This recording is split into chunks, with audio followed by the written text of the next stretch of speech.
Selamat pagi, salam sejahtera. Terima kasih kerana memilih channel ini yang pastinya membawakan berita-berita semasa dan sukan di dalam tanah air dan juga luar negara.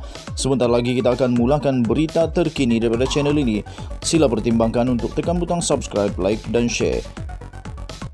Salam sejahtera Malaysia. Berita seterusnya dipetik daripada bhonline.com bertajuk Tak Perlu Tunggu Fasa Ketiga, Buka Parlimen Cepat.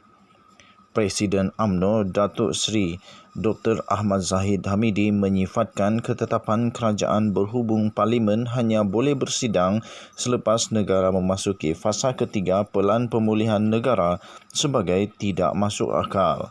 Ahli Parlimen Bagan Datuk itu berkata Parlimen seharusnya bersidang secepat mungkin sebagai satu tonggak demokrasi terpenting di negara Malaysia. Saya tidak pasti apa kaitan 40% populasi negara ini menerima 2 dos suntikan vaksin, baru Parlimen akan dibenar bersidang semula, iaitu dianggarkan sekitar September atau Oktober tahun ini.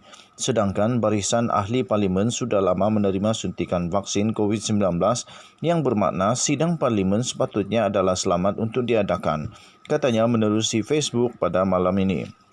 Ahmad Zahid Hamidi berkata, lebih mengelirukan apabila dimaklumkan semua sektor ekonomi akan dibenarkan beroperasi pada fasa ketiga kecuali pada bagi aktiviti yang berada dalam senarai negatif. Senarai negatif fasa ketiga yang tidak dibenarkan beroperasi merujuk kepada aktiviti berisiko tinggi jangkitan COVID-19 termasuk pub, spa dan salon kecantikan. Adakah ini bermakna Parlimen yang merupakan lambang demokrasi negara diletakkan dalam senarai negatif yang sama seperti pub, spa dan salon kecantikan?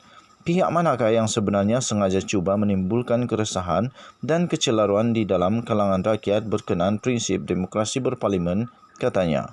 Tambahnya lagi, sidang Parlimen masih boleh diadakan secara maya seperti yang dilakukan di kebanyakan negara lain. Parlimen sebagai badan legislatif mewakili suara serta hak rakyat dan badan perundangan tertinggi di Malaysia. Parlimen sebagai proses semak dan imbang terhadap perbelanjaan serta pentadbiran negara supaya ia telus dan jujur demi kepentingan rakyat, katanya.